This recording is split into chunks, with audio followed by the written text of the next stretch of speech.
Bonjour à tous et bienvenue pour cet épisode numéro 481 du Basket Lab, le laboratoire du jeu. Et aujourd'hui, on démarre notre trilogie des previews NBA avec cette fois-ci la conférence Est en compagnie de Frédéric Yang, de Basket Session Rivers et son podcast Le Jeu. Et puis comme d'habitude, pour soutenir le podcast, iTunes, Spotify, YouTube, petit like ou petite étoile. Bienvenue dans le Basket Lab.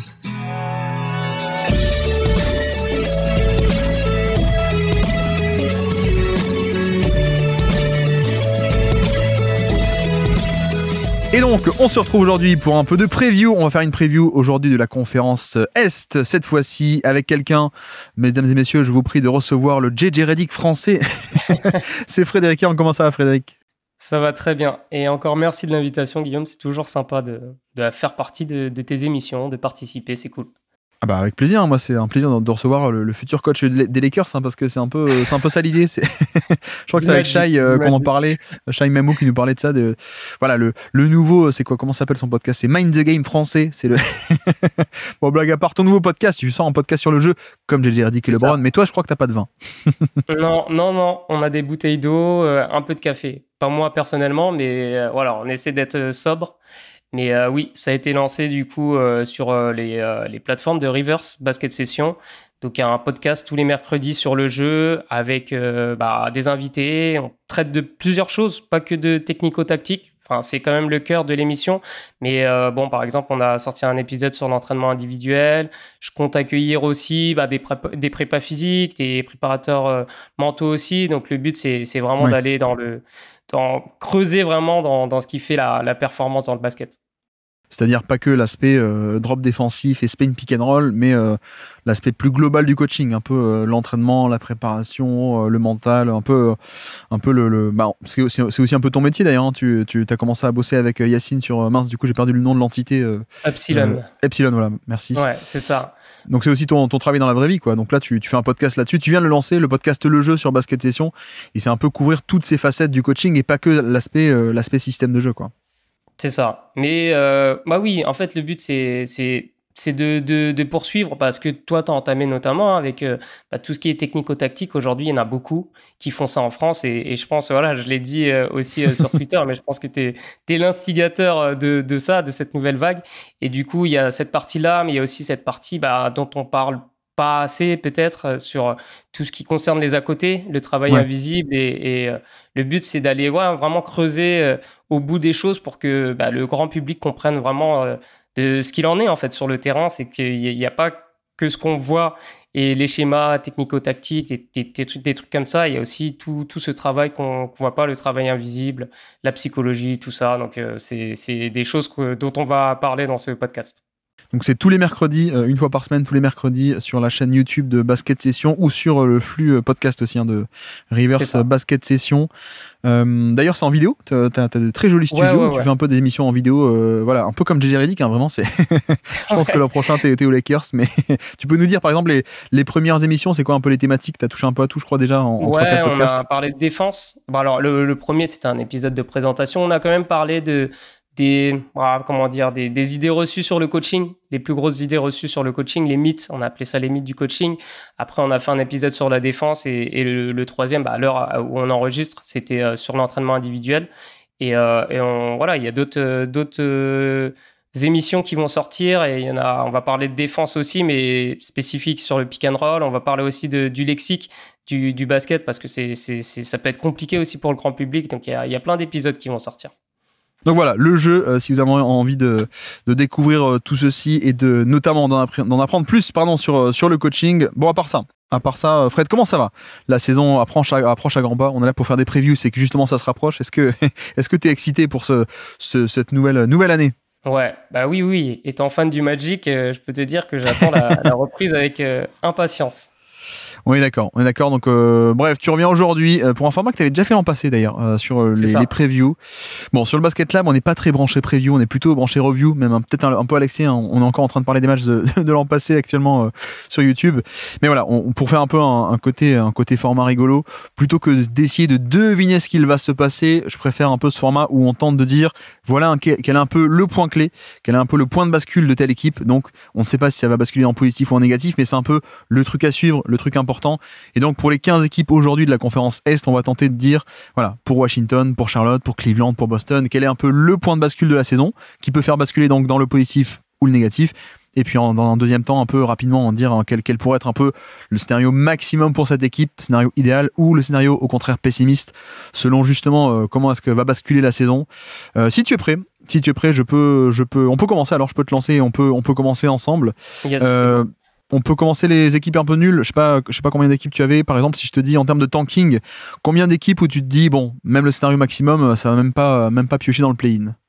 Ah, j'en ai mis, alors vraiment nul. J'en vois, allez, peut-être 3-4, pas plus. Ouais. Après, globalement, équipe, nulle que je vois pas aller, par exemple, même en play-in, ça me semble compliqué. J'en ai 5, mais il y a des nuances. De toute façon, voilà, on en parlera. Donc je te propose, est-ce que Brooklyn, par exemple, était dans tes équipes hors play-in ou pas du tout? Ouais. Alors commençons par les Brooklyn Nets si tu veux bien. Les Brooklyn Nets, quel est un peu ton point de bascule pour la saison ou est-ce que tu en as un tellement, c'est vrai que c'est même pas forcément tellement. En fait, l'effectif est quand même très peu qualitatif. Ouais, je pense que il y a un côté, tu vois, sur les rookies, tu vois, les 4 rookies avec un profil un peu playmaker. Ouais. Savoir s'il y en a un des 4 qui va vraiment sortir son épingle du jeu et qui peut, voilà, faire entrevoir un potentiel de futur fort joueur. Moi, il y a que ça que je vois vraiment un point de bascule parce que j'ai pas l'impression que les Nets vont jouer vraiment vont être compétitifs. Je pense que déjà l'année dernière, ils ont performé un peu plus que ce qu'ils auraient dû. Mais ça reste intéressant de regarder aussi comment Cam Thomas va évoluer. Tu vois, est-ce qu'il va faire une saison complète?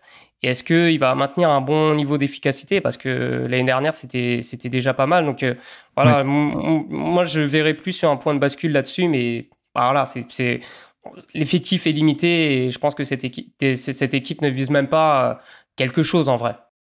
Disons que l'an passé, moi c'est une stat que j'avais donnée dans les bilans cet été, je crois qu'il y a moins de 40% ou moins de 50% de minutes jouées par des joueurs NBA, ce qu'on avait appelé des joueurs NBA, c'est-à-dire pas des mecs qui étaient draftés, non draftés ou qui étaient à peine arrivés en NBA, etc., quoi, par des vrais vétérans.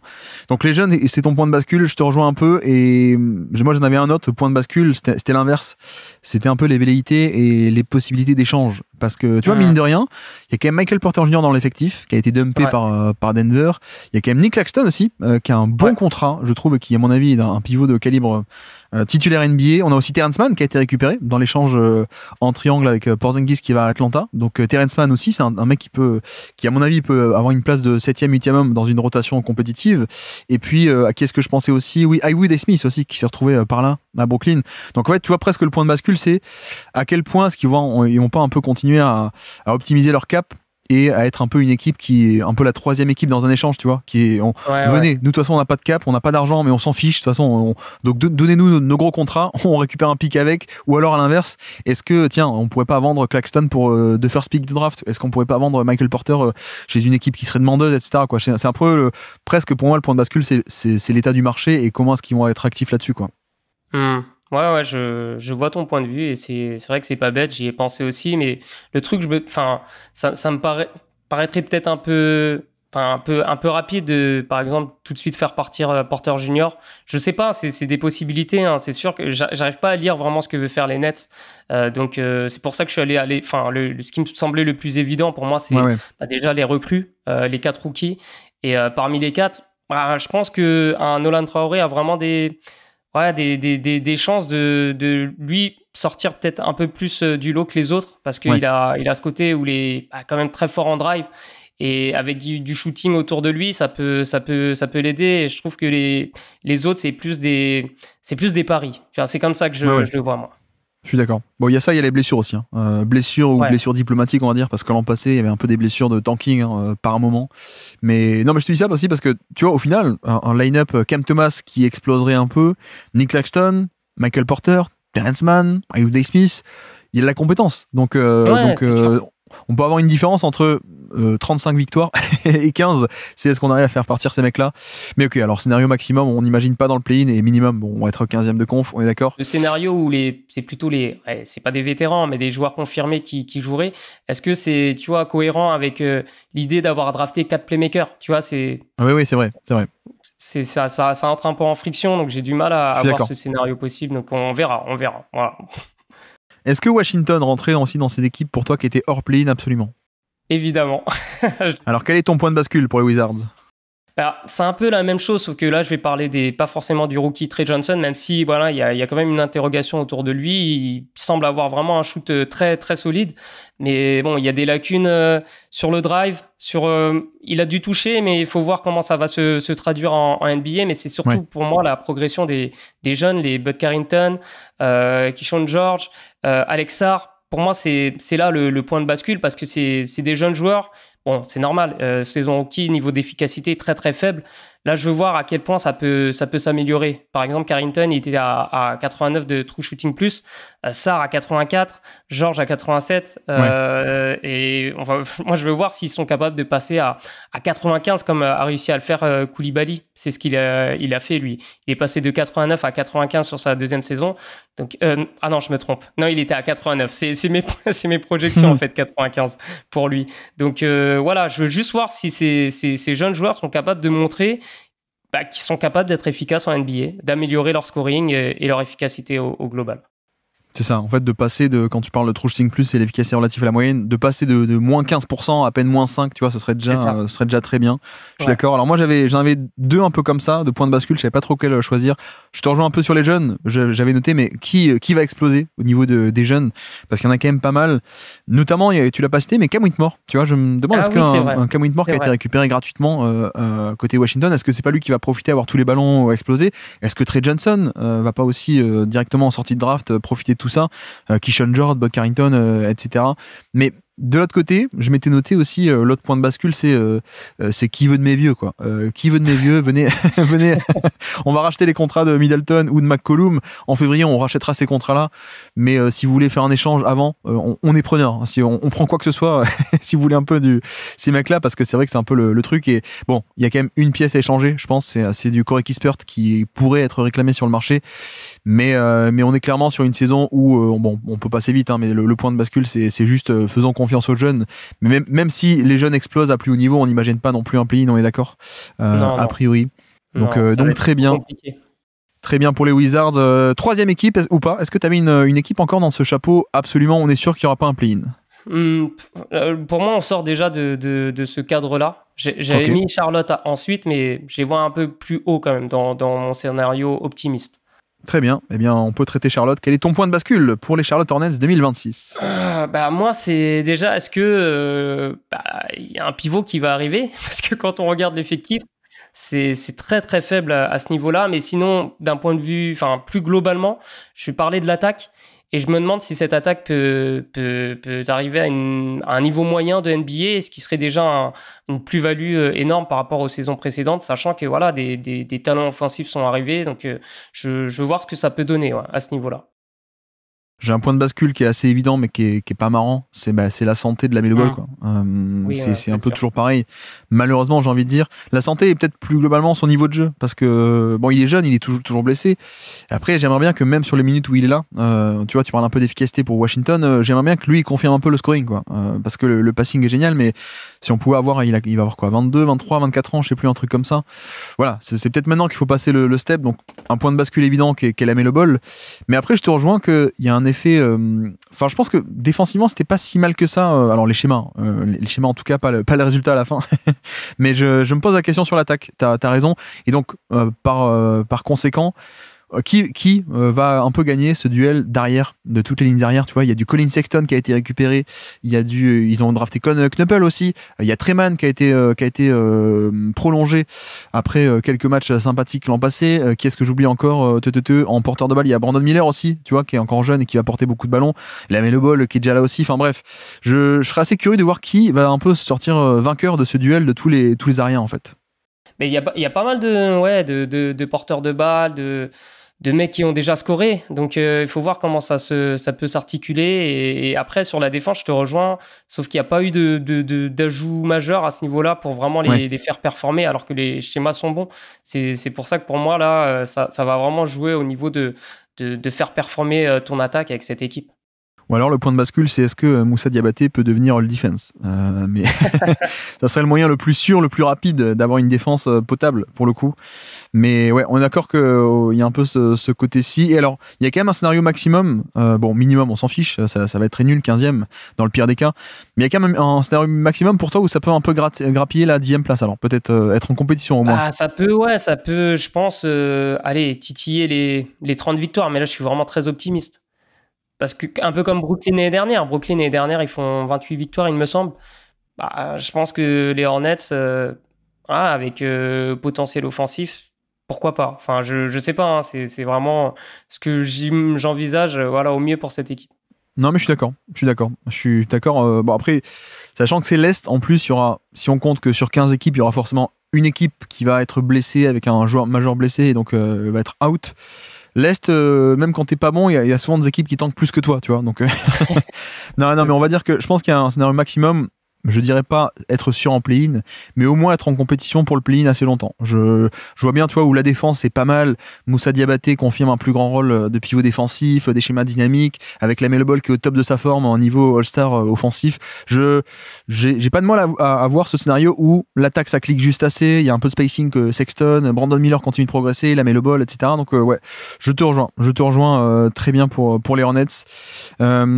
Qui est-ce qu'on pourrait aborder ensuite dans cette liste? Moi j'avais un peu Toronto. Ou est-ce que tu les avais plus haut, toi, Toronto? Non, je les avais aussi dans ce range. Alors je peux te lancer Toronto, quel est ton point de bascule pour les Raptors? Bah, pour le coup, eux, j'ai mis la santé. Parce que on se rend compte quand même que Quickley, il n'a pas beaucoup joué l'année dernière. Ingram aussi après son arrivée. Donc j'ai envie de voir tous ces joueurs ensemble, ce que ça peut donner avec Scottie Barnes aussi. Donc l'idée c'est déjà d'avoir les 4, Barrett, Quickley, Ingram, Barnes sur pied pour voir déjà si les Raptors peuvent pas récupérer d'autres joueurs avec un des 4, parce que ça me paraît quand même des profils qui sont pas forcément compatible, je dirais comme ça, et je veux voir aussi à quel point cette équipe peut, avec ces joueurs-là, améliorer son efficacité, notamment après les rebonds off et sur transition, parce que c'est une équipe qui était très bonne au rebond offensif et qui convertissait pas derrière, et en transition, pareil. Donc très peu d'efficacité sur ces phases de jeu, donc avec ces 4-là, en ayant le même volume, peut-être que ça peut complètement booster son attaque et du coup les aider à remporter plus de matchs. Alors, en point de bascule, j'avais un peu, moi, le passing de Brandon Ingram. Je suis assez intrigué parce que, en vrai, tu vois, on enchaîne un peu Washington, Brooklyn, Charlotte avec Toronto. Je pense qu'il y a quand même, en termes de talent pur, un écart assez conséquent avec les 3 équipes dont on vient de parler. Et encore, RJ Barrett, c'est peut-être le mec où j'ai le plus de doutes, mais Scottie Barnes, c'est quand même pas mal. Jakob Poeltl est un vrai bon pivot défensif titulaire en NBA. Quickley, moi je suis quand même très amoureux, donc s'il fait plus de 30 matchs, ça peut être cool. Je pense qu'il y a aussi des bons role-players là-dedans aussi, chez les jeunes, hein, tu vois, des Grady Dick, des Mogbo aussi que j'aime beaucoup, des mecs comme ça. Donc en fait, il y a un très bon niveau de talent pur, à mon avis. Et en fait, moi, ce qui me dérange un peu, ou ce que j'aimerais bien voir, c'est à quel point est-ce que Ingram peut éclore ou pas dans un rôle un peu plus gros de playmaker. Parce qu'on avait vu des trucs très sympas côté Pelicans. Et je me dis, bon, son scoring, je me fais pas trop d'idées, je pense pas qu'il sera jamais ultra giga efficace, un peu implacable le scoring. Mais je me dis que si on a un vrai playmaker de grande taille, moi j'ai toujours été très fan de son passing. Pour le coup, je serais assez curieux de voir un peu donc le fit Ingram, mais notamment ce playmaking, un grand playmaker dans les schémas un peu de Darko qui sont quand même pas mal du tout. Et si plutôt que d'avoir, je sais pas moi, 5 pull-up à 2 points par match de RJ Barrett ou de Scottie Barnes, on pouvait les transformer en des cuts au panier trouvés par Ingram ou en des 3 points sur des kick-out ou sur des pick and roll. Tu vois, je suis assez intrigué là-dessus. Est-ce qu'il peut apporter un peu aider à porter l'attaque un peu plus haut de ce point de vue-là? Ouais, je te rejoins. Après, il y a un truc, c'est que Scottie Barnes souvent a été utilisé dans ce rôle-là, et je me demande à quel point les deux ensemble ça peut marcher. Surtout que Scottie Barnes, c'est pas un joueur qui prend énormément de tirs au cercle. Donc dans l'idée, j'aime bien. Et je me demande à quel point ça peut fonctionner, parce que si tu l'as en porteur de balle, faut que des mecs finissent les actions typiquement. Ah donc, et est-ce que Quickley, il serait pas, lui, est-ce qu'il a pas besoin du ballon en main justement pour être vraiment, comment dire, à son meilleur niveau? Il y a toutes ces questions-là. C'est pour ça que je me pose dans mon scénario pessimiste. Il y a cette question d'équilibre entre les 4. Oui. Ce que j'aimais bien, alors la défense était pas mal en deuxième partie de saison, ils finissent 14e. Après on a aussi développé qu'il y avait un peu un côté Jedi Defense, il me semble, l'an passé, avec en fait les 3 points rentraient pas contre eux, mais c'était un peu anormal, donc ça va revenir un peu à la moyenne, je pense.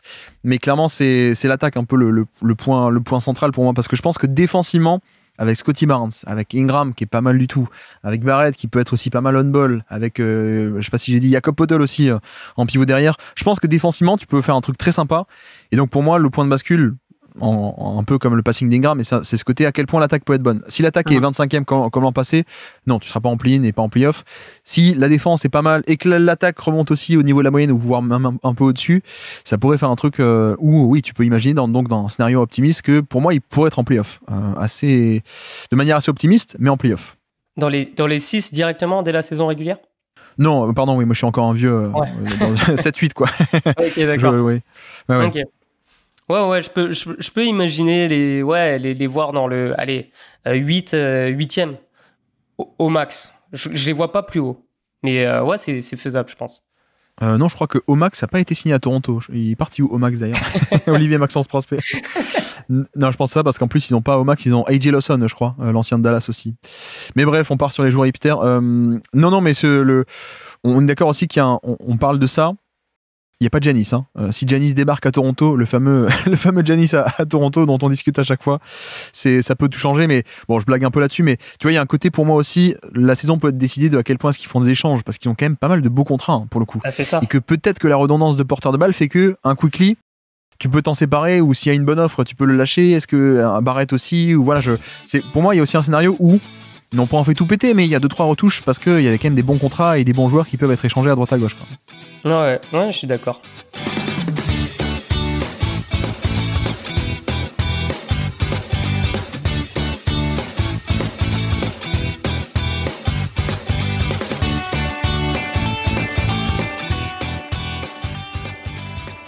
Tiens, enchaînons avec les Chicago Bulls. Quel est ton point de bascule avec les Chicago Bulls en 2026? C'est toujours un peu la même chose. Je trouve déjà que c'est très bien coaché. Franchement, peut-être qu'on n'en parle pas assez, mais je trouve que Billy Donovan, il fait quand même un sacré taf, mine de rien.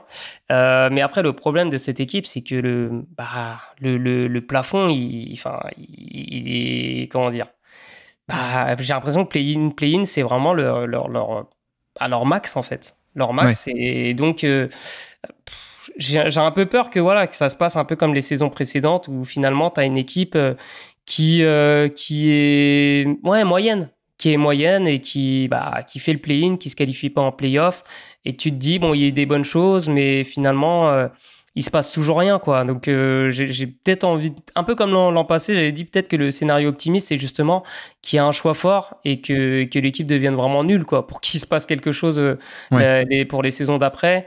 Parce que le seul point de bascule, peut-être que j'ai mis Boutzelis, savoir si ça peut, je l'ai mis comme ça. Est-ce qu'il peut devenir quelqu'un dans cette ligue?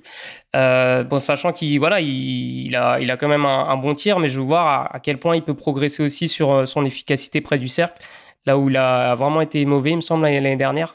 Je veux voir ce joueur. Je pense que c'est de tout l'effectif, il y a quand même ce mec pour moi qui ressort un peu plus que les autres.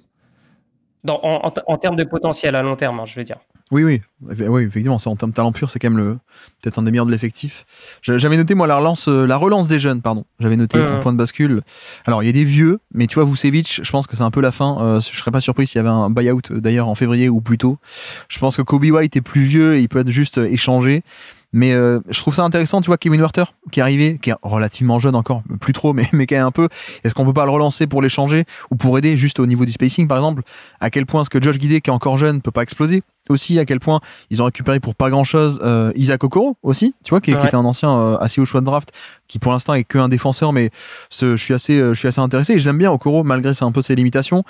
Pareil pour Ayo Dosunmu, qui est encore relativement jeune, même s'il n'y a pas une marge d'erreur énorme, mais que j'aime bien aussi. Donc, tu vois, j'arrive à voir. Moi, je suis dans ton équipe en termes de coaching. J'aime bien ce que fait Billy Donovan. Donc, je me dis, il y a peut-être un scénario maximum où Vucevic c'est parti, Zach LaVine c'est parti, DeRozan c'est parti déjà l'an passé, etc. Mais finalement, les jeunes arrivent bien à compenser. Et dans une conférence Est où il y aura toujours peut-être des équipes qui vont tanker ou qui seront blessées.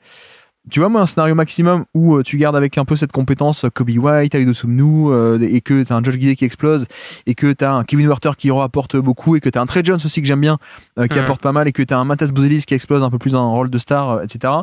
J'ai pas de mal, à voir un scénario où ils sont play-in, tu vois, mais c'est vraiment optimiste, hein, c'est pas sûr du tout.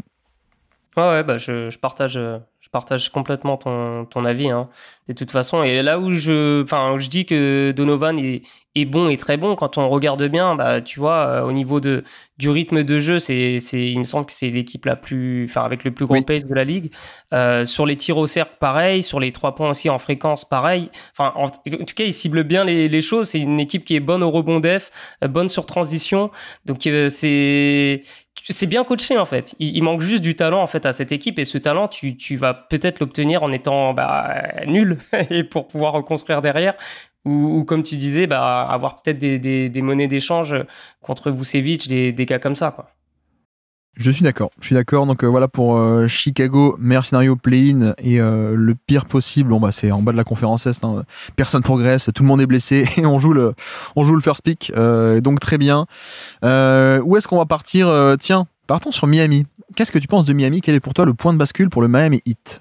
Pour moi, c'est l'attaque. Clairement, parce qu'on sait qu'avec Spoelstra, les Miami, c'est toujours une bonne équipe. Et là, ce que je veux voir, c'est à quel point l'apport de Norman Powell peut changer un peu la dynamique offensive de cette équipe. J'aimerais voir aussi une sélection de tirs différentes de la part de Bam Adebayo. C'est vrai sur ces dernières années, son niveau d'efficacité, il a baissé. Je veux voir aussi à quel point Kelly Ware peut être inclus aussi dans cette attaque avec plus de temps de jeu. On sait que Spoelstra a fait énormément de déclarations sur Kelly Ware, et sur cette pré-saison, ça reste des matchs de pré-saison, mais il montre quand même des choses.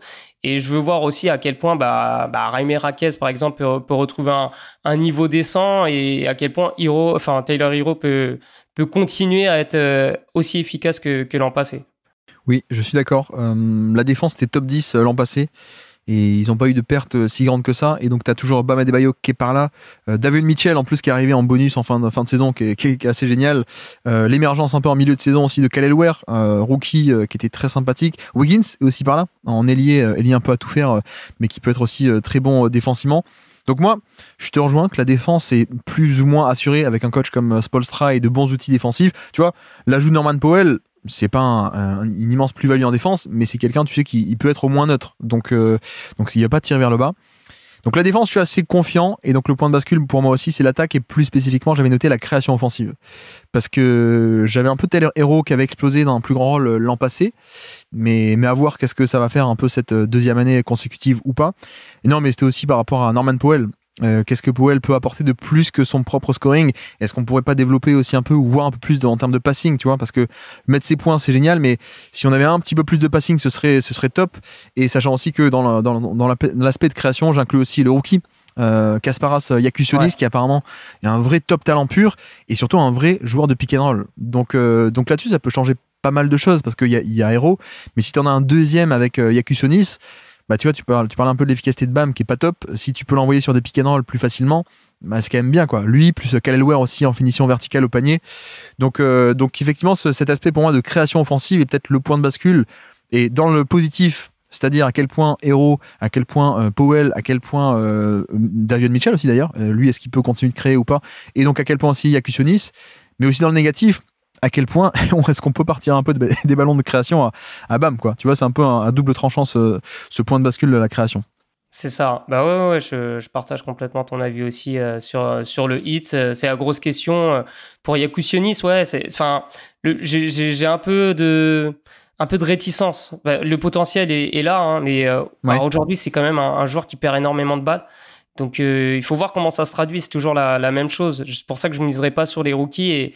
Mais ce que tu dis, c'est pertinent, hein, sur la création. C'est clair qu'avec Powell, tu as un finisseur en plus. Mais il faut voir comment ça s'organise. Alors, peut-être qu'on va retrouver un Adebayo plus sur sur ce qu'il faisait de très très bien les années précédentes, et un peu plus créateur pour les autres. Je sais pas. J'attends de voir. J'attends de voir ce que le Heat peut proposer à ce niveau, sur cette partie du terrain.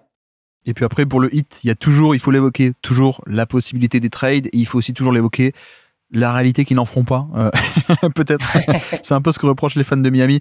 Non, mais blague à part, bon, on sait que Giannis, on va en parler des Bucks, je pense, mais le dossier est peut-être un peu sur la table ou pas loin. Miami, je sais que les fans vont dire non, mais on a loupé tous les mecs, pourquoi est-ce qu'on louperait pas Giannis?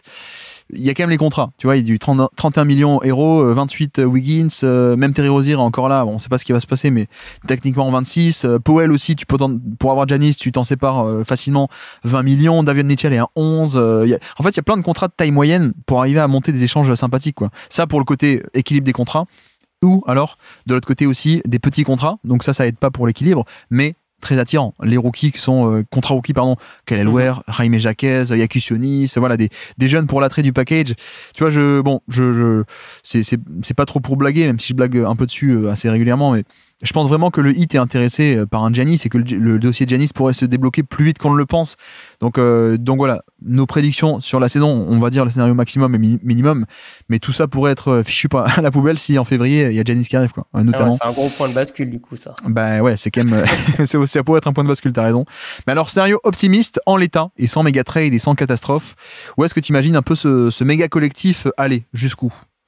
Peut-être que c'est un peu trop, mais je me dis, allez, pourquoi pas dans le top 6? Pourquoi pas? Ou plutôt bas du top 6, alors que haut du top 6, non?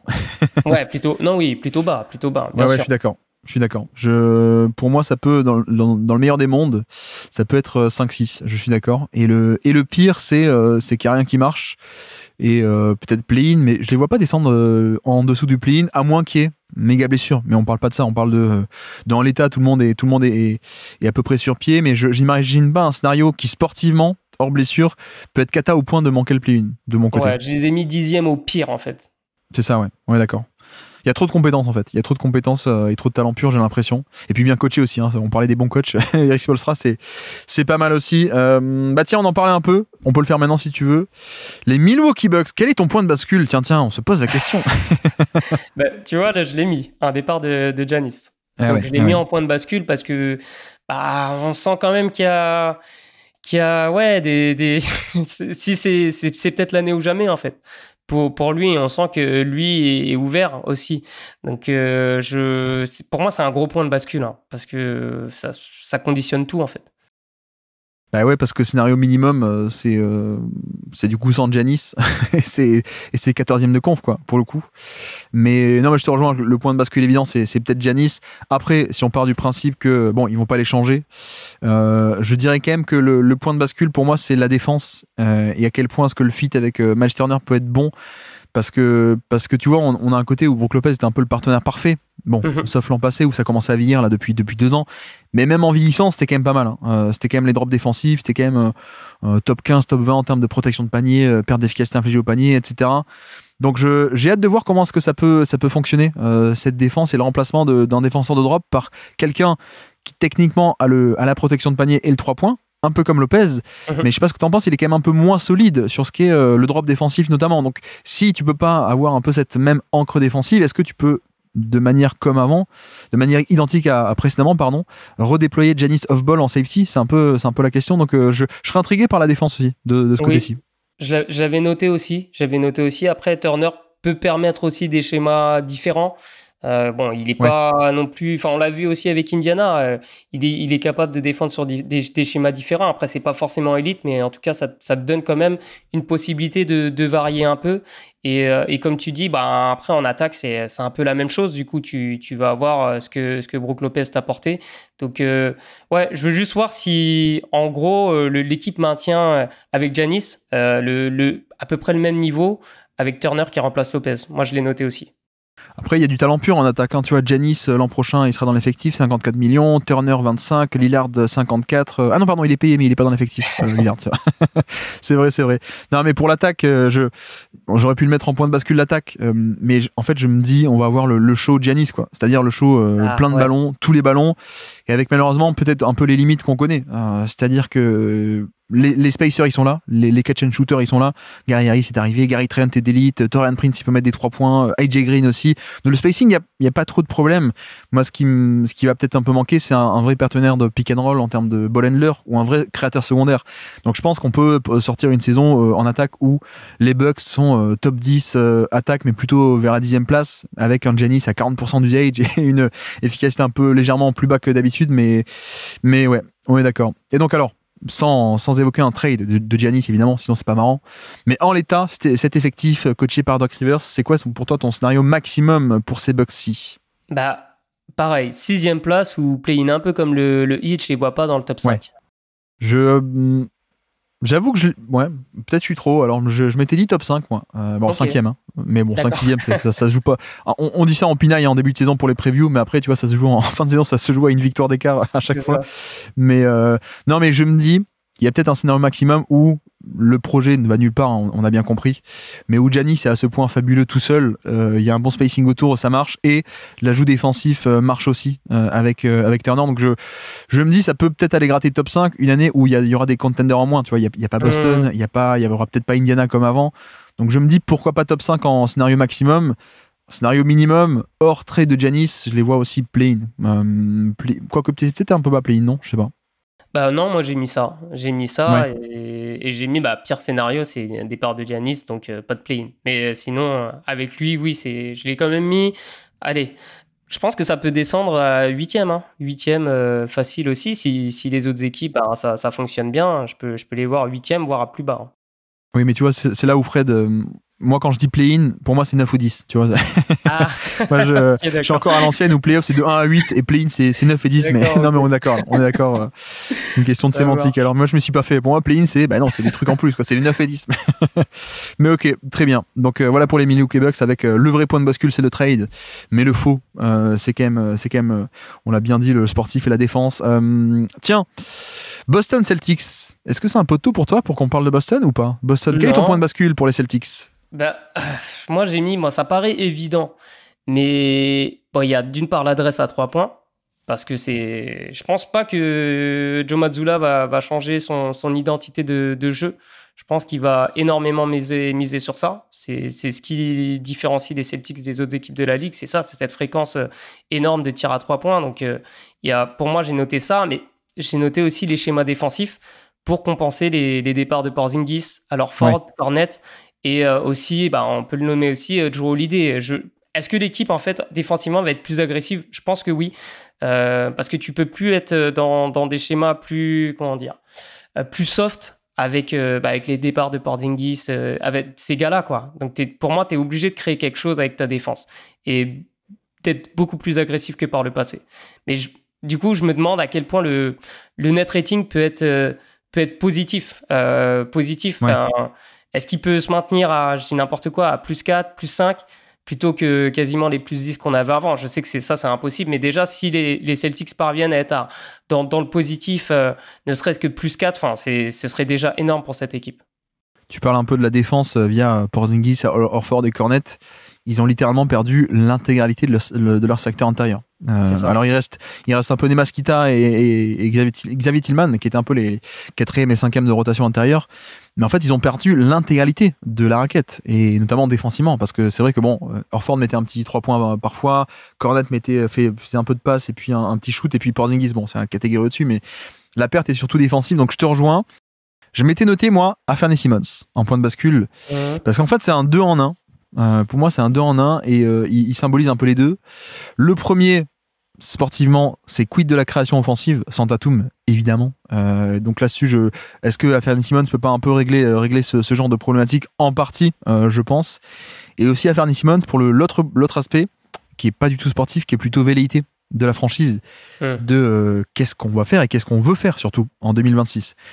Parce que, et je pense que le cas Simmons symbolise bien ça, parce que moi j'étais assez content du recrutement de Simmons en l'état. Je veux dire, j'aurais pas échangé Jrue contre Simmons, mais vu les contrats, vu le cycle, vu les aprons, etc., ça fait sens. Moi je suis un peu plus que la moyenne sur Simmons, donc je pense que le fit peut être cool. Mais tu vois, on a aussi eu directement 2 semaines après le trade, Boston essaie de rechanger Simmons. On se dit d'accord, en fait c'est pas trop pour le relancer, c'est pas trop pour le reprolonger, etc. Donc en fait je je sais pas trop ce que veut faire la franchise entre un Tatum qui veut revenir le plus vite possible, entre est-ce qu'on prend une année de tanking ou est-ce qu'on essaie de gagner, est-ce que tu vois, c'est un peu flou pour moi. Quelles vont être les vraies velléités des Boston Celtics?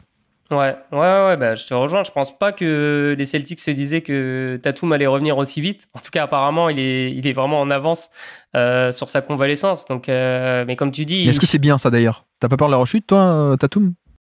Bah, je sais pas, hein, tu sais, si t'as tendance à revenir quand même plus fort d'une blessure. Enfin, c'est peut-être, enfin, ça dépend ça dépend le type de blessure, mais souvent il y a des joueurs qui reviennent beaucoup plus fort après une blessure physiquement.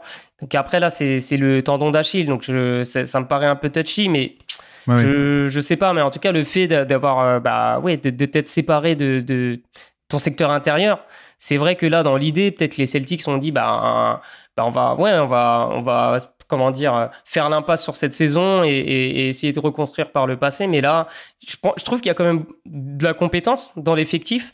Il y a un bon coach. Donc, ça m'étonnerait vraiment que les Celtics laissent filer la saison aussi facilement comme ça. Et je pense que Joe Mazzulla va en profiter justement pour, comme je te disais, proposer autre chose en défense. Donc, moi, si je m'avance, je peux voir les Celtics plus haut que la moyenne. Enfin, qu'est-ce que les gens pensent, quoi. C'est-à-dire potentiellement top 5 pour toi. Un scénario où tout clique bien. Je les ai mis dans les 6. Scénario optimiste dans les 6. Dans l'idée où l'attaque est vraiment en feu parce qu'il y a une très grosse adresse à 3 points et que finalement il y a des schémas défensifs qui fonctionnent bien, où tu provoques beaucoup plus d'interceptions et que du coup ça booste aussi ton attaque. Donc ce scénario, je pense qu'il est possible. Bah, là où je me pose la question de que veut faire la franchise, c'est que le secteur intérieur, non seulement tu l'as perdu, mais tu l'as perdu pour rien.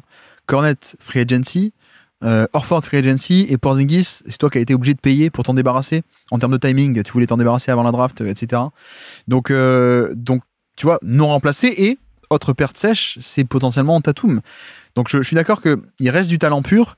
Est-ce qu'il y en a assez pour vouloir être compétitif? C'est là-dessus où je me dis, est-ce que dans les bureaux, on pourrait pas se dire, c'est peut-être l'année ou jamais, un peu de reset, quoi. On balance à la poubelle. Comme ça, en plus, wink wink, on aura le premier choix de la draft, ou en tout cas, on a de bonnes choses pour la loterie de l'an prochain, et donc ça peut être un ajout génial.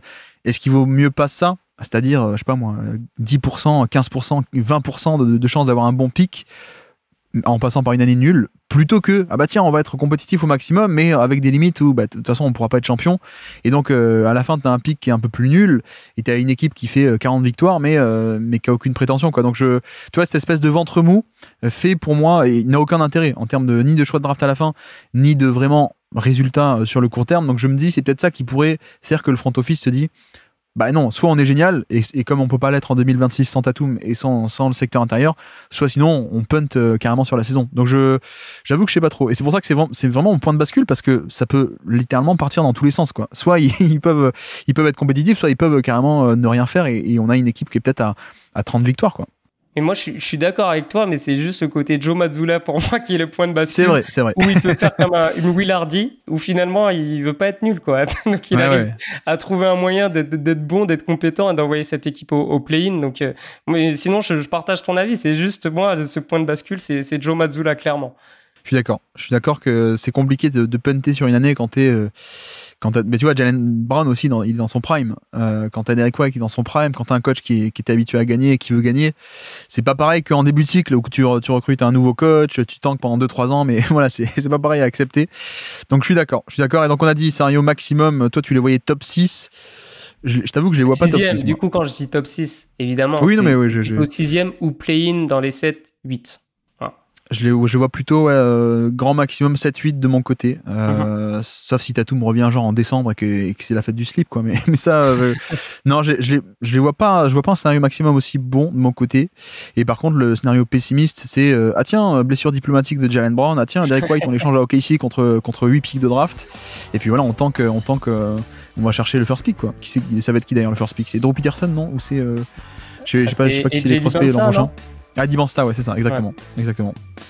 Donc c'est le grand éventail, tu vois, entre le tanking complet ou alors comme toi tu dis top 6 ou 6ème de conf ou 7ème.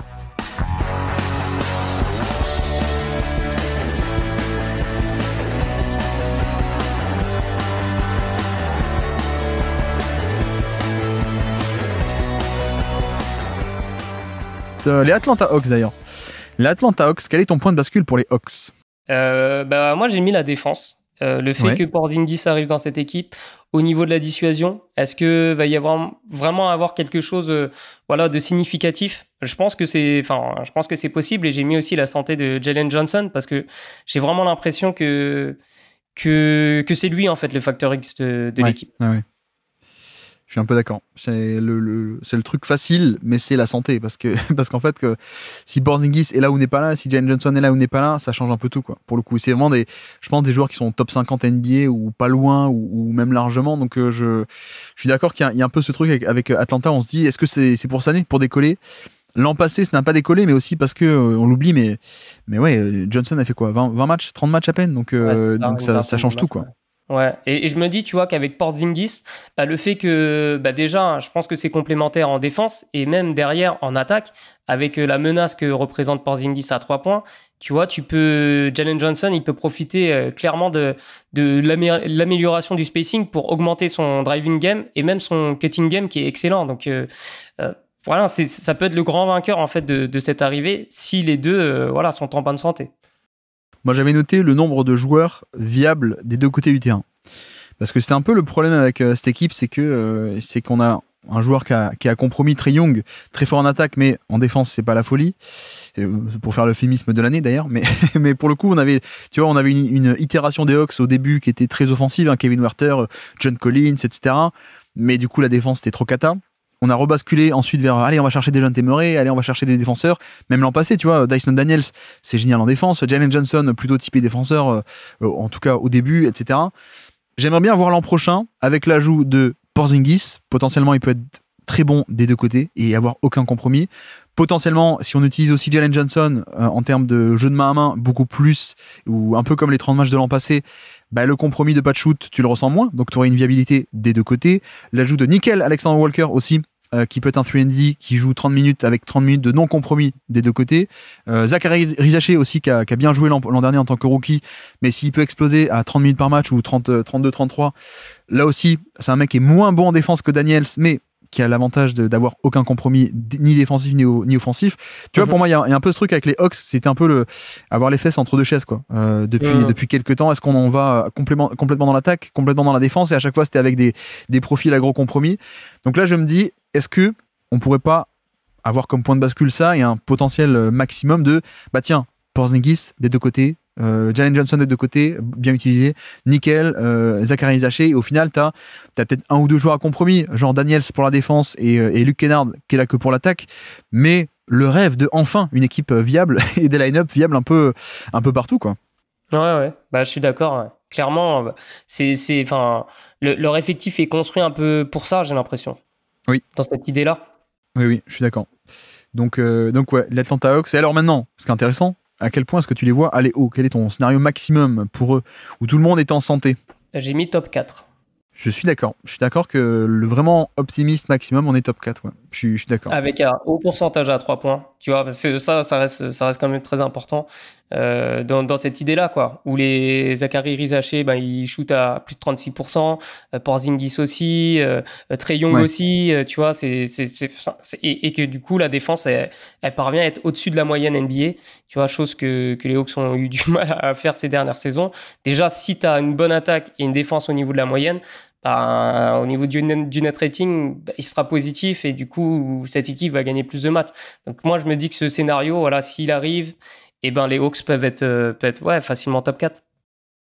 Atlanta l'an passé, c'était 14e en attaque et 19e en défense, alors que, comme dit, il y avait quand même beaucoup de profils défensifs, mais la défense n'était quand même pas encore géniale. Et l'attaque était pas mal, moyenne. Mais tu vois, on n'est plus sur une attaque qui était top 3, top 5 attaque, quoi, qui grattait aussi beaucoup de valeur de ce côté-ci. Donc, non, je te rejoins. Et si le scénario maximum où on imagine Porzingis faire 65 matchs, 70 matchs des deux côtés du terrain, tu vois, Porzingis, il t'améliore la défense et en plus, il apporte le spacing. Pareil pour Nickel, pareil pour des profils comme ça. Donc, je suis d'accord. Et alors, le pessimiste, c'est quoi? C'est le scénario pas marrant où les mecs sont blessés, c'est ça? Et que du coup, ils sont play-in. Ouais, c'est ça. Oui, d'accord. Ce serait pas marrant et ce serait un peu dommage. Après, je crois que Trae Young, il a pas prolongé encore, hein, si je dis pas de bêtises. Non, il me semble pas. Il y a une interrogation là-dessus aussi. Hein. C'est ça, hein. Je crois que c'est Luka Doncic qui a prolongé en août, mais Trae Young n'a pas signé dès la date où il pouvait le faire. Donc voilà, ça aussi, alors c'est pas pendant la saison, mais peut-être en ligne de mire le point de bascule l'été prochain, parce qu'il pourrait être free agent. Donc très bien. Donc voici pour Atlanta, et donc on peut aller sur notre prochaine équipe. Tiens, on peut rester pas loin. Orlando en Floride, ton équipe. Mais quel est ton point de bascule pour ton équipe du Orlando Magic? Il y en a plein. Hein. Après, le plus évident, ça reste le tir à 3 points. Hein. Cette équipe, on le sait, est très très faible sur ce point. Mais là, t'as des nouveaux joueurs. T'as Desmond Bane qui change les choses. T'as le rookie Jace Richardson. Il a montré qu'il était adroit dès la pré-saison. Mais bon, c'est que la pré-saison, bien sûr, je ne m'enflamme pas. Non, il y a ça. Il y a le tir à 3 points. Mais moi, je veux parler aussi du rendement des pivots et surtout de Wendell Carter Jr. Pour moi, c'est lui l'un des facteurs X de cette équipe. Et voir aussi si Paolo peut continuer à s'améliorer en ayant peut-être un niveau de responsabilité plus faible, un plus petit usage, mais garder et augmenter du coup son niveau d'efficacité en laissant un peu plus la balle à Desmond Bane et en laissant aussi un peu plus Franz. Enfin, de toute façon, les deux ils vont moins, je pense, avec l'arrivée de Bane, ils vont moins. Enfin, leur usage va être plus faible cette saison. Donc là, il va y avoir aussi un gros point sur l'amélioration de leur efficacité. C'est avec toi qu'on avait fait les bilans de Orlando, non pas pour se répéter, mais la stat était tellement marrante et marquante qu'on ne peut que la répéter. 32% à 3 points collectivement. Collectivement, l'équipe a shooté à 32% à 3 points. On avait fait des recherches, c'est quoi? C'était plus bas depuis plus de 10 ans, non, pour une équipe qui était pas de tanking, hein, il me semble. Donc, il me semble que j'avais dit 2016 les Lakers à l'époque. Parce que je crois qu'il y a du hockey ici qui s'approche pas loin, mais quand à l'époque ils n'ont pas de joueurs NBA. Voilà, pour une équipe compétitive, c'était un manque de spacing assez incroyable. Donc du coup, moi, point de bascule, j'avais Desmond Bane en fait, très simplement, mais parce qu'il y a un rayonnement qui est multiple. Bon, pour le 3 points, évidemment. Mais aussi par rapport à la flexibilité du profil et comment est-ce qu'il pourrait résoudre certains problèmes des stars. Tu vois, je pense à ça sur le côté polyvalent. Est-ce qu'il est utilisé? Parce que le côté shoot me paraît assez trivial et on est d'accord là-dessus, c'est le truc principal. Mais je me demande à quel point on peut gratter ou pas, justement, sur, tiens, on diversifie un peu les jeux de Banchero avec des pick and roll inversés dans un sens, dans l'autre, avec Bane, avec, pareil, Bane avec Wagner. Tu vois, ce côté aussi, potentiellement, Bane tient la balle et on a une sortie d'écran pour Banchero, alors un post-up de Banchero avec un shooter qui lui tourne autour. Donc, pour moi, il est un peu au cœur de tout, en fait, sur l'aspect, parce que, bon, défensivement, il va pas faire tâche du tout. Je pense pas. Il est correct, voire même bon en défense on ball, donc c'est très bien, déjà. Et après, à quel point est-ce qu'il peut pas déverrouiller tactiquement aussi plusieurs façons d'utiliser les deux stars et de les optimiser, en fait, surtout. Ouais, au final, le point de bascule, c'est Jamal Mosley. C'est l'animation offensive. Un peu, ouais. Oui, d'accord. Non, mais blague à part, le secteur intérieur aussi. Hein. C'est vrai que ça fait quand même 2-3 ans qu'on fait les bilans ensemble, donc on se dit, oui, alors cette année, c'est Carter Jr. qui est moins bon. Alors oui, cette année, Goga est pas mal, mais c'est quand même bien qu'on soit un peu fixé, parce que je pense que si Carter Jr., que j'adore la théorie, hein, on est un peu dans le même bateau, mais s'il fait une deuxième saison catastrophique, notamment au niveau du shoot, est-ce que t'as pas intérêt à carrément lancer un Goga qui a pas le shoot, mais qui a quand même d'autres attraits en termes de protection de panier, en termes aussi de mobilité, de passing? Tu vois, presque je me dis, est-ce que c'est pas la saison où il faut un peu trancher entre les deux, quoi? Ouais, peut-être. Après, là, je pense que Wendell Carter Jr. en a conscience. Et ouais, de toute façon, son début de saison va être très, très important. Et après, comme je te dis, Wendell Carter Jr., il a d'autres qualités, même si, aujourd'hui, l'an passé, le tir, c'était vraiment un gros problème global pour cette équipe. Peut-être que cette année, ça le sera moins, donc on aura peut-être un peu moins de besoin de Wendell Carter Jr. qui prend beaucoup de tirs à 3 points. Mais en tout cas, il a une grosse activité aussi au rebond et c'est sur des choses comme ça qu'il peut aussi gratter de l'importance. Et défensivement, je pense que ça reste quand même le meilleur compromis parce qu'il est compétent quand même sur quasiment tous les schémas sur pick and roll en défense. Donc, mais je partage ton avis parce que Goga, il passe si loin en fait que ça. Il a d'autres qualités. Oui, Goga est quand même bien meilleur au panier, sur de protection de panier notamment. Mais moi j'aime beaucoup Goga, donc ça me choquerait pas de le voir titulaire. Mais ouais, tu vois, le 23% à 3 points de Carter Jr., alors que la théorie c'est le pivot un peu switch all, polyvalent et aussi 3 points. Bon, c'est vrai que si on passe de 23 à un joli 37-38 sur un bon volume, ça peut être un vrai point de bascule. Hein. Là-dessus, on est d'accord. Et donc, scénario maximum, est-ce qu'on s'enflamme ou pas? Quel est ton scénario maximum pour ce Orlando Magic? J'ai été sage, j'ai mis top 4. Ouais, tu peux me citer aussi un tour de playoff, où est-ce que ça s'arrête? D'accord. Allez, franchement, si tout se passe bien et que les adversaires ont de la malchance, pourquoi pas une finale de conf? Moi, j'aimerais au moins qu'ils passent un tour de playoff. Voilà, je pense que c'est déjà une étape très importante pour le Magic, parce que bon, ça fait combien de temps là? Ça va faire 15 ans, je crois, qu'ils n'ont pas passé un premier tour de playoff. Donc, une chose à peu près dans ces eaux-là, quoi. 2010, non? C'est pas? Je crois que c'était 2011, non? Ou 2010? 2011, ils se sont sortis au premier tour, non? Un peu l'upset contre Atlanta. Ça fait 15 ans. Atlanta les upset avec le fameux duel Jeff Teague, Derrick Rose au deuxième tour ensuite, du coup, en 2011. Mais Donc ouais, je pense que ce serait déjà bien qu'ils passent un tour de playoff. Et pourquoi pas, on sait jamais. On sait qu'en playoff, les équipes n'arrivent pas forcément en bonne santé et qu'il y a souvent des petites blessures. Donc pourquoi pas s'engouffrer dans ce truc-là et gratter une finale de conf. On l'a pas explicité aussi, mais peut-être que ça vaut le coup de le faire. Banchero est un point de bascule assez évident. On l'avait vu commencer à exploser l'an passé. Il aura non seulement, il va retrouver la santé donc avec ses abdominaux, mais surtout donc un an de plus. C'est vrai que si on a un Banchero qui ça y est enfin à un niveau All-Star All-NBA, ça change tout comparé au mec qui était intéressant mais aussi un peu inefficace et avec ses faiblesses offensives. Et évidemment que ça change tout. Mais je suis d'accord que un scénario optimiste qui pourrait aller gratter jusqu'à la finale de conf, ça me choque pas du tout, tu vois. Après, je les mets pas dans les favoris, donc je pense qu'il y a des équipes un peu meilleures à l'Est s'ils les rencontrent en finale de conf. Mais les voir un peu tirage favorable, plutôt que facile, tirage favorable au niveau des playoffs, la bonne équipe en face, le bon fit et tu passes 2 tours, ça me choquerait pas non plus. Et le scénario pessimiste, premier tour de playoff, alors ça s'arrête encore un premier tour. Ouais, je les ai mis quand même dans le top 6 dans le scénario pessimiste parce que j'ai l'impression que le plancher de cette équipe est beaucoup plus haut avec l'arrivée de Bane. Donc j'ai vraiment l'impression que voilà, les plus de 50 victoires, c'est quasiment acté, quasiment. Je vais pas trop m'avancer. Après, j'ai vraiment quand même des doutes sur la compatibilité entre Franz et Paolo, surtout avec Bane. Je l'avais déjà dit, il me semble, quand on avait fait le bilan. Moi, je veux voir en fait si les deux sont vraiment compatibles parce que l'idée c'est de se dire peut-être qu'ils ont un peu le même profil quoi et qu'on aurait peut-être besoin d'autre chose. Soit de Franz, soit de Paolo. J'ai l'impression que les deux sont quand même peuvent exister et sont meilleurs quand l'un manque. Donc je sais pas. Je me pose quand même cette question et pour moi ça peut être un point de bascule sur le scénario pessimiste où on se rend compte qu'en fait quand Franz il arrive toujours pas à tirer à 3 points, c'est toujours à 30%, ça va se bloquer et que Paolo pareil sur son jeu off-ball, il n'y a pas vraiment de progrès malgré l'arrivée de Bane. Donc ça c'est un scénario qui est envisageable aussi et qui du coup ferait que le Magic ne passe pas le premier tour de playoff. Après le truc c'est que la défense est tellement, je trouve, tellement impressionnante que l'attaque, j'ai même pas besoin, tu vois, il était 26e en attaque. Je pense que pour avoir une équipe d'élite ou pas loin, j'ai même pas besoin qu'il passe top 5 attaque, quoi, tu vois. La défense, il gratte tellement de points en défense relatif à la moyenne qu'en fait, même une attaque qui est entre guillemets à peine top 12, par exemple, je pense que tu as potentiellement une équipe d'élite déjà. Donc, tu vois, c'est un peu le modèle Houston. 4e en défense l'an passé et 12e en attaque. Je crois que c'est à peu près comme ça. Donc, ouais, mais non, je le rappelle parce que tout le monde n'a peut-être pas vu beaucoup de matchs d'Orlando, mais c'était la meilleure défense de NBA parmi les mortels, si on enlève un peu OKC, OKC qui est dans leur univers à eux, mais ouais, premier parmi les mortels c'était Orlando, donc ouais, je suis d'accord. Tiens, avançons. Qui est-ce qu'on n'a pas traité encore? Les finalistes NBA, les Indiana Pacers. Quel est ton point de bascule pour les Pacers? Alors, moi j'ai mis 2 choses. Déjà la défense.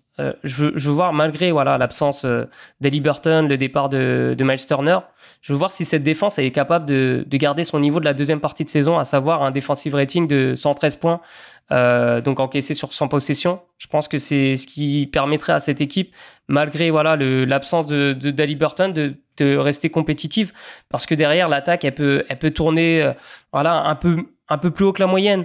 J'irai entre 115 et 116 points sur 100 possessions. Donc, si l'équipe arrive à faire ça, arrive à maintenir son niveau défensif de fin de saison et compenser au maximum le fait que Haliburton ne soit pas là en attaque, je pense que cette équipe elle peut quand même performer. Oui, pour moi, il y a un peu deux absences, donc 2 ombres au tableau. C'est Turner et c'est Haliburton.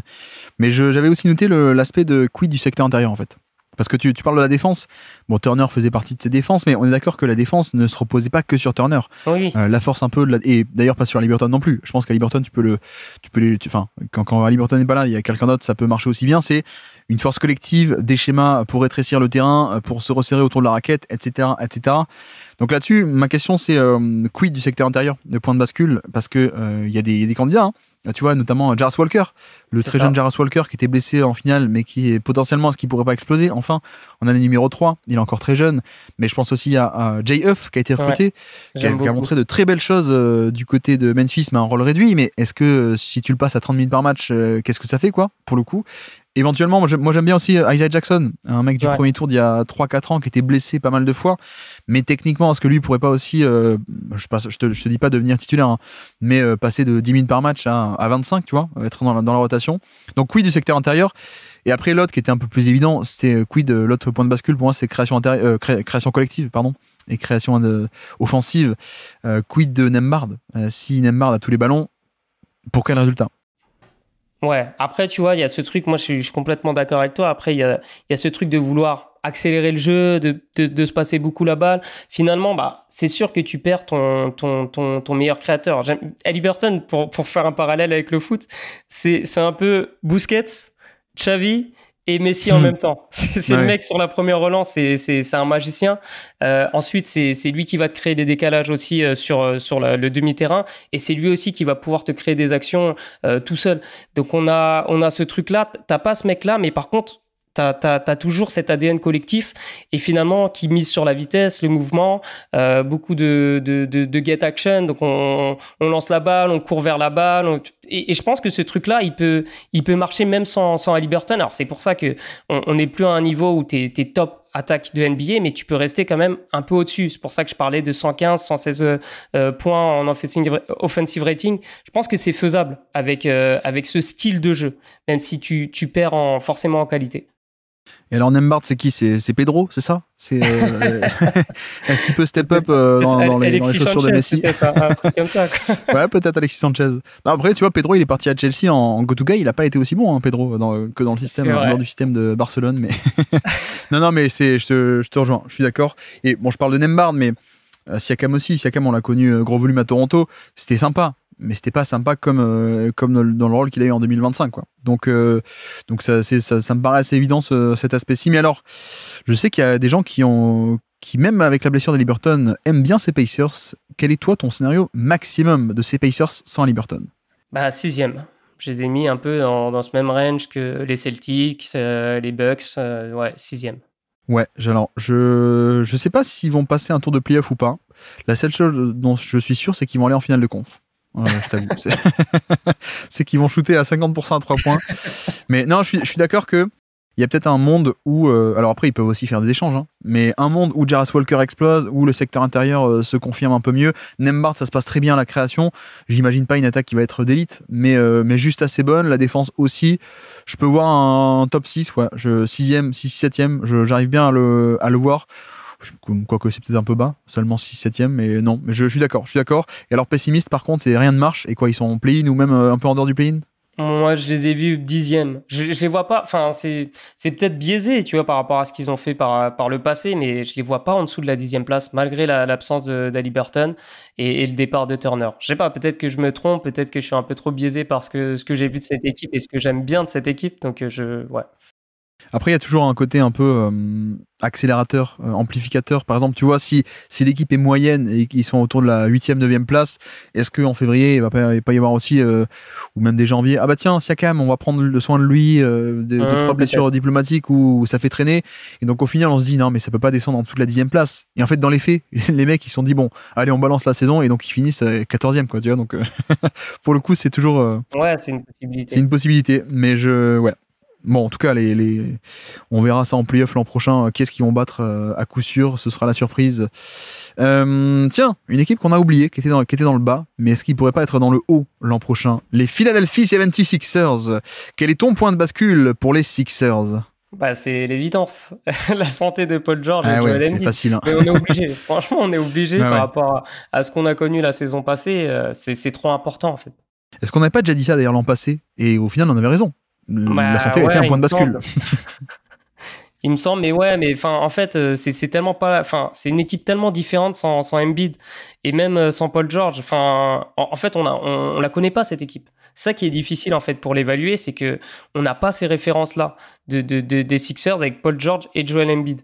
Donc moi j'ai quand même des interrogations sur justement comment ça peut se passer avec eux sur le terrain et Quentin Grimes, Tyrese Maxey, tu vois, VJ Edgecombe. On va voir comment ça peut fonctionner les cinq ensemble. Je sais pas. Enfin, pour moi, il y a quand même voilà une très grosse interrogation autour de la présence de Joel Embiid et Paul George sur l'intégralité de la saison régulière. Déjà la saison régulière, quoi.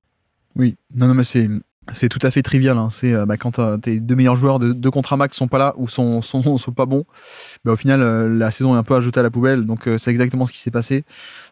Pour sortir un peu des blessures, même si c'est le plus évident, mais moi je me posais un peu la question au niveau de la création collective, tu vois, et de l'aspect, parce que Embiid, on sait qu'il peut mettre beaucoup de points de son côté, notamment. Après, ça a toujours été un peu la limite. C'est pas un créateur de jeu, même si tu compares un mec comme Wembanyama, qui est déjà, avec son passing, Wemby, il attire des prises à deux, mais il arrive à l'exploiter magnifiquement déjà. Ça n'a jamais trop été le cas de Embiid, donc il y a ça. Et de l'autre côté, on a ramené Paul George un peu pour ça, pour tenir la balle et un peu être un créateur de périmètre. Maxey, on connaît un peu les limites, mais est-ce qu'il pourrait pas lui aussi passer un step ou pas, je ne sais pas. Plus également McCain, le rookie qui avait été sympathique l'an passé, mais sur à peine 30 matchs, je crois, 20-30 matchs. Plus également Quentin Grimes. Est-ce que Grimes va continuer un peu sa série folle de la fin de l'an passé ou pas?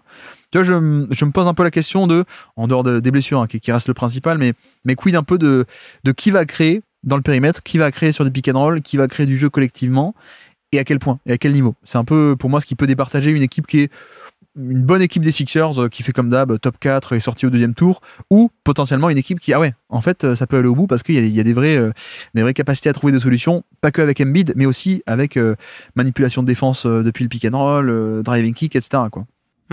C'était un peu mon idée quand je parlais d'alchimie entre ces joueurs-là. Ouais, c'est ça, trouver justement comment ça peut fonctionner, quelle formule peut fonctionner avec ces profils-là, sachant que c'est jamais évident de jouer un an sans sa star. Enfin, ça me fait penser toujours aux Bulls sans Derrick Rose.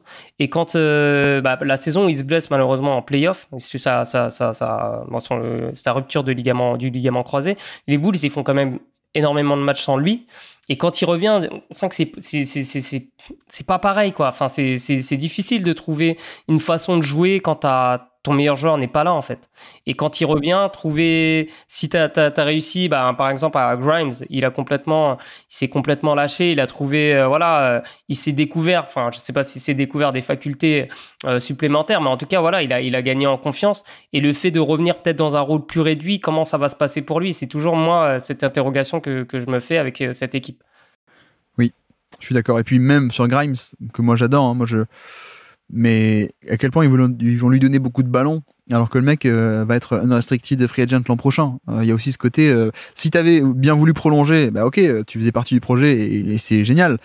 Mais à quel point on va pas se dire, non, si de toute façon il va se barrer l'été prochain, on n'a plus ses droits sur lui parce qu'il a pris la qualifying offer et donc il va se barrer, non, juste si on a des trucs à tester, peut-être allons sur Jared McCain ou des mecs comme ça. Donc le cas est compliqué, Grimes, hein. Il revient aux Sixers, mais parce qu'il est un peu obligé de faire comme ça. Mais alors, niveau scénario maximum, optimiste et pessimiste, alors quel est ton éventail de possibilités pour les Sixers? J'ai mis top 6 avec George et Embiid qui jouent plus de 50 matchs. Ok. Et en pessimiste, j'ai mis la même saison galère que l'an passé. Alors, pessimiste, on est d'accord. Kata et on fait tout péter. Je pense que c'est un peu l'idée. Embiid, une 3e saison blessée et une 6e en 8 ans. Peut-être que ça va passer à autre chose. En tout cas, je pense que avec les blessés, ça va tanker. On est d'accord. Par contre, je te rejoins pas sur le scénario optimiste. Pour moi, ça peut potentiellement aller en finale NBA. Ok, d'accord. Parce que du coup, tu dis top 6, mais tu les vois pas forcément aller très loin en playoff non plus, du coup, j'imagine. Non, pour le coup, je m'en souviens que l'an passé, je les voyais en finale. Je les voyais en finale NBA, oui. J'avais dit. Et là, cette année, je sais pas. En fait, j'ai trop d'interrogations. J'arrive pas à imaginer ce scénario où tout fonctionne, tout se passe bien. Et l'équipe me paraît vraiment forte pour aller chercher une finale NBA. Là, j'ai du mal. Avec la saison qu'on a vécue la saison passée, j'ai du mal à me projeter comme ça. Bah, l'idée, c'est Embiid est là et il a un niveau fabuleux. Alors, peut-être pas une défense de fer en régulière, mais en playoff, on sait que la défense, ça peut être pas mal, notamment sur des playoffs. Paul George de retour à son meilleur niveau. Quentin Grimes, génial. Maxey, génial. Le rookie Vijay-Combe, qui de suite est un top role player dès son année numéro 1. Peut-être pas le potentiel, on verra plus tard, mais dès l'année numéro 1, c'est un très bon défenseur qui a des bonnes minutes. Qui est-ce que j'oublie encore? Mais voilà, l'espèce de scénario maximum où tout marche, quoi. Pareil, comment il s'appelle? McCain confirme un peu le shoot. Voilà, il y a du spacing, désormais. Il y a des porteurs de balles, désormais. Il y a un peu tout. Il y a la défense. Il y a Nick Nurse aussi, qui est derrière, qui est plutôt un bon coach, qui a fait de bonnes choses l'an passé, même si on les a pas beaucoup regardés parce que forcément il s'était blessé, mais il y a quand même de bonnes choses en termes de la weave offense en attaque, en termes de défense, création de turnover, etc. Donc je t'avoue que le scénario est largement improbable. On est peut-être sur du 5%. Mais pour moi, le scénario, il existe où les Sixers gagnent l'Est. Pour le coup, alors après, champion ou pas, ça je sais pas. Mais je pense qu'il y a un scénario où, en plus, là où c'est intéressant, c'est qu'il présente un profil un peu différent. Et tu vois, alors, par rapport aux Cavs, les Cavs peuvent leur poser d'autres problèmes. Mais si on a le vrai Embiid, en termes de défense, de défendre Embiid en playoff, c'est une problématique en soi, quoi. Pareil pour les Knicks. Les Knicks, moi j'adore, mais on parle des Knicks où il n'y a pas encore Giannis, on est d'accord. Mais les Knicks avec 4 défendant Embiid, ça peut aussi poser un problème. Ou je sais pas quels sont les autres favoris, on va en parler, mais en tout cas, je pense qu'il y a un scénario qui existe, qui est largement improbable, mais qui existe où le fit tactique est pas mal contre d'autres et ça peut aller au bout. Ok, j'entends. En plus, Kyle Lowry qui va devenir aussi assistant coach maintenant, puisqu'il est plus joueur, plus trop, pour le coup.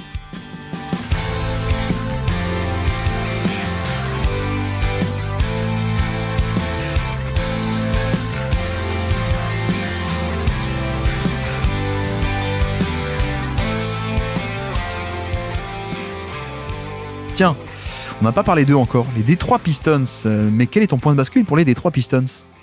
C'est au niveau de l'attaque. C'est l'amélioration de l'attaque. Après, j'ai mis la question, c'est comment? Avec ou grâce à qui? Tu vois, c'est plein d'interrogations. Après, j'ai mis quand même des pistes. Peut-être une diminution des pertes de balles. Qui est aussi une amélioration de l'adresse à 3 points. Bien sûr, je pense à Duncan Robinson. Après, c'est peut-être pas lui qui va changer toute l'équipe, mais voilà. Pourquoi pas aussi changer un peu de style et miser un peu plus sur des transitions offensives, sachant que l'an passé, voilà, c'était pas forcément ce que faisaient de bien les Pistons. Donc voilà, c'est trouver des petites manières en fait d'améliorer ton attaque comme ça, sachant que la défense. J'ai l'impression que cette équipe a trouvé un équilibre pour être compétente sur cette partie du terrain. Donc pour moi, le point de bascule, c'est vraiment l'amélioration de l'attaque. Parce que donc l'équipe était quasiment top 10 en défense, je crois, l'an passé, 11e. Et l'attaque était 16e. Donc l'attaque au niveau de la moyenne, la défense quand même pas mal. Le point de bascule que je m'étais noté, moi, c'est d'un point de vue individuel, Cade Cunningham. Est-ce qu'il peut passer un step ou pas?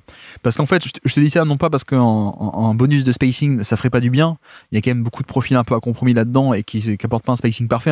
Même Tobias Harris, qui est un des meilleurs, pourtant, il est pas toujours respecté. Oscar Thompson est génial en défense, mais il joue pas beaucoup parce que l'attaque, etc. Mais c'est pas que je voudrais pas plus de spacing, c'est que je pense que je vois pas comment l'obtenir. Donc c'est pas un point de bascule parce que je pense que ça a déjà basculé du mauvais côté, entre guillemets, où on sait qu'on l'aura pas trop. Par contre, je pense que ce qui peut largement porter une attaque qui était 16e, la faire entrer dans le top 10 ou pas loin, c'est si t'as un mec qui s'impose comme non pas un joueur All-Star, mais peut-être un joueur All-NBA même second team, tu vois, ou passer un palier parce que il arrête pas de progresser depuis 3-4 ans. Ça a mis du temps, mais ça y est, il progresse. Le playmaking est de très haut niveau, là-dessus il n'y a pas besoin de progresser, mais du coup moi c'est par rapport au scoring de Cade, parce qu'on peut parler d'efficacité et c'est juste le résultat final, l'efficacité quand on dit il est à peine au niveau moyen de NBA, d'accord, mais surtout le comment en fait, c'est ce qui m'intéresse, c'est est-ce qu'il va apprendre à utiliser pleinement ses qualités de taille notamment et de puissance dans le drive, parce que pour moi c'est un peu ce qui fait toute la différence entre un Luka Doncic et un Cade. C'est sûr. Il y a d'autres choses. Je caricature, mais tu vois, il y a un côté, si on a un point de bascule, enfin si ça bascule du bon côté et que Cade devient joueur méga All NBA avec un super volume et plus 5% d'efficacité relatif à la moyenne parce que le drive il est devenu top 15 gros driver, là on a peut-être quelque chose, mais en l'état on a quelqu'un qui est seulement moyen bon au niveau du scoring et je pense que c'est peut-être ça le next step en fait. Ouais, ben moi je l'ai mis en scénario pessimiste. Tu vois, j'ai noté ce truc-là, mais j'ai mis que Cade, justement, bah, il stagne plutôt que vraiment progresser. Finalement, il est déjà ce qu'il montre, en fait. Tu vois, il y a aussi cette crainte-là. Alors, c'est peut-être un peu tôt parce qu'il est très très jeune, mais moi, en fait, je l'ai peut-être déguisé. C'est ce point de bascule, je l'ai mis plutôt en scénario pessimiste. Tu vois, mais du coup, je te rejoins. Tu vois, stagner à un niveau qui est top 30 NBA, ça va. C'est pas. Oui, ça va, mais du coup, ça espérer plus, mais ça va. Pas ton attaque, tu vois, comme ça devrait.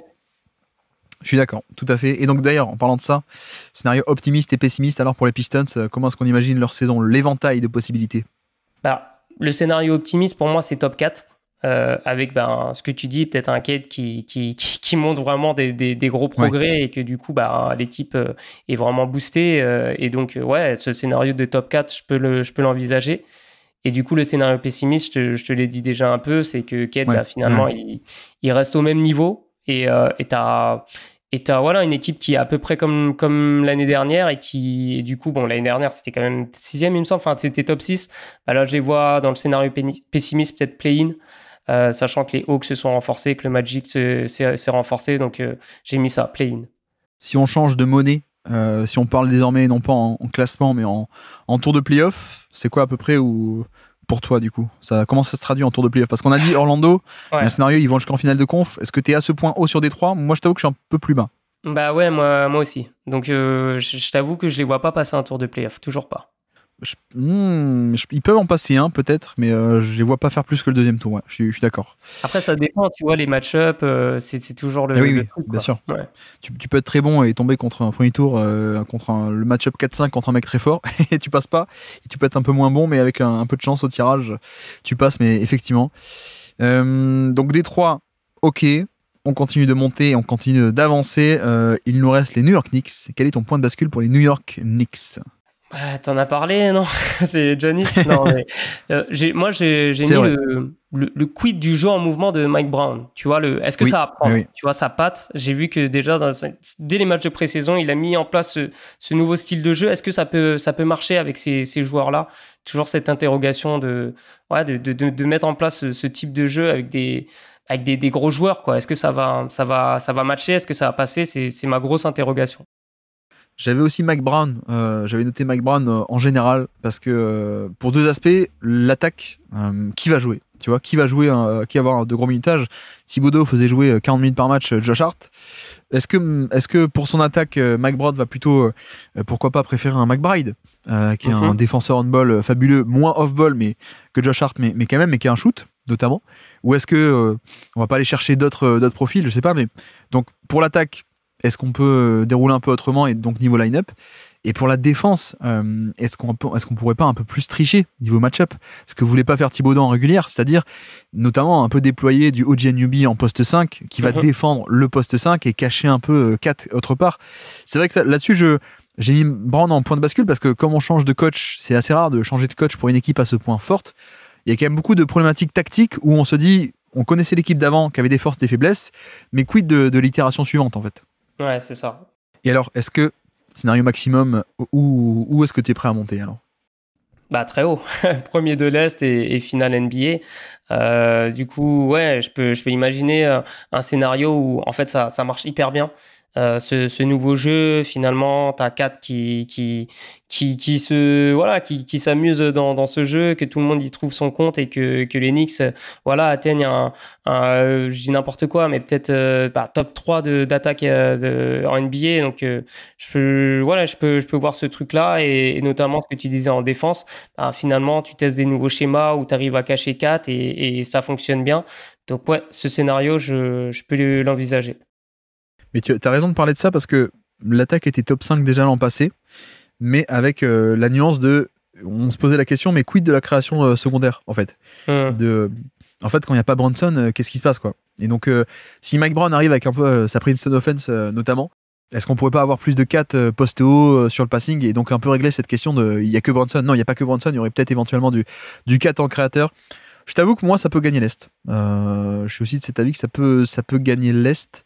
Mais du coup, j'ai une liste de 3-4 équipes qui peuvent gagner l'Est. Donc, on verra qui va y arriver pour le coup. Mais j'ai pas de mal à voir un peu un scénario optimiste où tout clique bien, l'attaque clique bien, la défense également.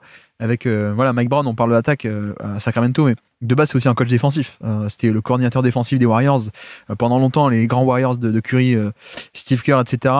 Et même à l'époque de Cleveland, dans les deux passages à Cleveland. Mais ouais, je pense qu'il y a un scénario où tout va bien, des deux côtés. Scénario pessimiste, je les vois pas tomber en dehors du top 5. À moins qu'il y ait blessure et catastrophe, hein, mais je les vois pas tomber en dehors du top 5.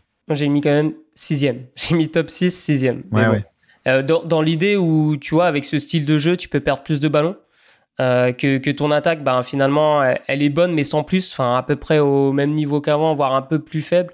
Et que du coup, ta défense, elle est pas si bonne que ça. Donc, c'est vraiment le scénario pessimiste que j'envisage. Et il faut toujours mettre aussi en avant les autres équipes, parce que tu as les Knicks, mais si tous les scénarios optimistes se produisent, en tout cas, s'il y en a 3 ou 4, tu vois, les Knicks, ils peuvent tomber facilement, en fait.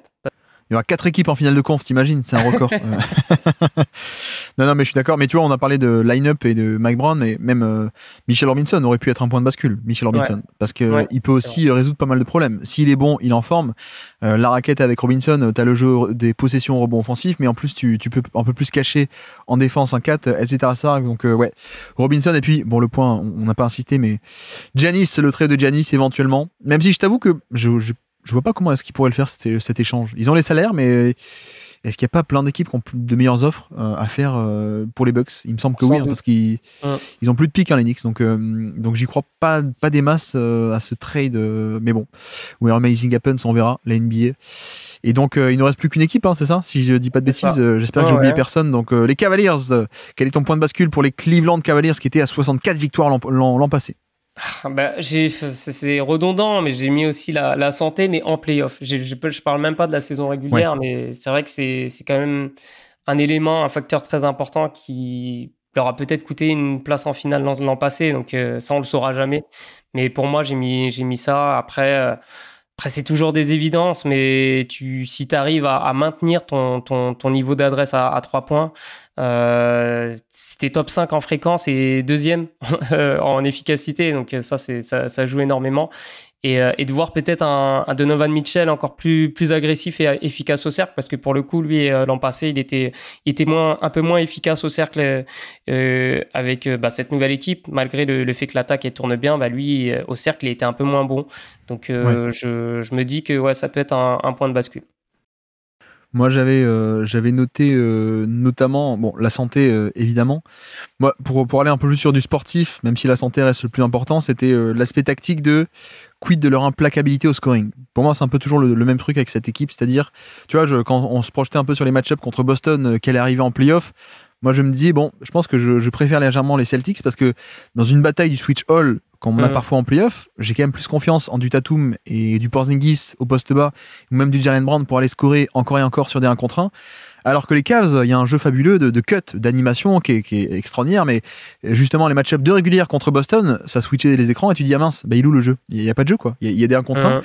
Et là-dessus, la force de frappe de Garland et de Mitchell un peu mieux, mais tout de même, ou même de Mobley, c'était pas la folie. Donc tu vois, j'ai toujours un peu le même doute, moi, avec cette équipe. Je pense qu'ils peuvent finir champions assez facilement. Je pense que l'an passé aussi, ils auraient pu.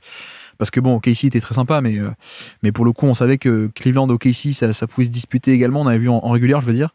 Mais j'ai toujours un peu le même doute ok, si en playoff, on n'a pas pu le voir en 2025, mais si en playoff, tu tombes contre justement OKC, tu tombes contre des Knicks ou je sais pas, n'importe qui va faire un switch all, est-ce que tu es capable de répondre? Est-ce que tu as la force de frappe pour battre ces 1 contre 1, des 1 contre 1 que tu obtiendras parce que tu n'auras pas tes cuts habituels, quoi.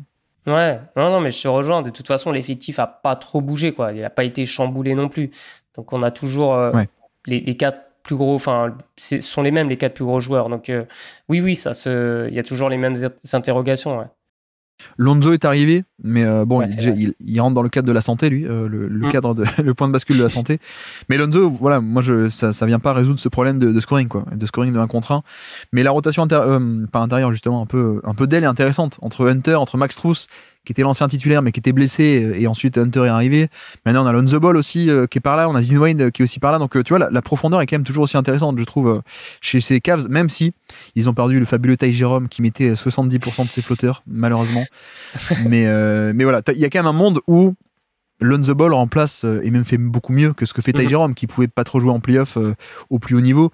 Lonzo, voilà, la défense, il n'y a pas de souci s'il est en forme. Donc ça change tout. C'est ça, ouais, complètement. Et donc, scénario maximum et minimum? Champion NBA, je pense, le scénario le plus optimiste.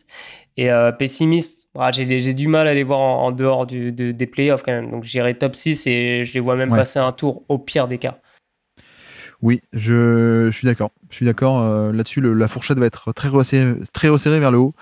Mais je suis d'accord que ça fait partie des champions potentiels, notamment à l'Est. Donc on a dit quoi? Qui est-ce qui pouvait gagner l'Est? On a dit, en termes de fourchette haute, on a Orlando, Cleveland, les Knicks, et moi j'avais les Sixers, c'est ça? Ouais, c'est ça. Non, quoique Orlando, on a dit ils peuvent aller en finale de conf. On n'a pas dit qu'ils peuvent gagner l'Est. Hein. On est d'accord. Non, mais si tu me dis ça, moi je prends. Il n'y a pas de souci. Hein. Non, je crois qu'on a juste dit finale la conférence, on n'a pas dit finale NBA. Donc, c'est un peu trop pour Orlando. Faut pas s'enflammer. Voilà. Oui, je pense qu'on a vraiment... Dans le potentiel, on a 3 équipes au-dessus quand même. Et après, t'as des surprises qui sont possibles avec Orlando, les Hawks, pourquoi pas les Pistons? On ne sait pas. Donc voilà, on prédit que Cleveland, New York ou les Sixers, dans un scénario optimiste pour eux, gagneront l'Est. Et donc, ce seront les Pacers qui vont shooter à 50% à 3 points. Évidemment. Ça se passe comme ça. En tout cas, voici pour ces previews en mode éventail, en mode possibilité, en mode point de bascule. Je te remercie en tout cas, Fred, d'être revenu sur le Basket Lab pour faire ce format de preview. Merci à toi. C'est toujours un très grand plaisir de faire ce format-là que j'affectionne. Merci à tous d'avoir suivi cet épisode, j'espère que ça vous aura plu, bien entendu. Et donc voici pour ces previews et ce format que j'aime bien. Je préfère un peu ça plutôt que tenter de dire eux ils vont être à 47 victoires et eux ils vont être à 51. J'aime bien plutôt tenter de cibler et de mettre en lumière quel est un peu le point de bascule ou les points importants, les points clés de la saison qui peuvent un peu justement faire basculer d'un côté ou de l'autre. Donc voilà, j'avoue que j'aime bien ce format de preview, j'espère que ça vous aura plu également. Et donc nous on va se retrouver demain, on se retrouve dès demain pour le 2e numéro de cette trilogie preview. Demain ce sera la conférence Ouest. Et donc sur ce, je vous remercie une nouvelle fois de nous avoir écouté jusqu'au bout. Un grand merci à Fred d'être passé sur le Basket Lab. Et moi je vous dis à très bientôt. Ciao.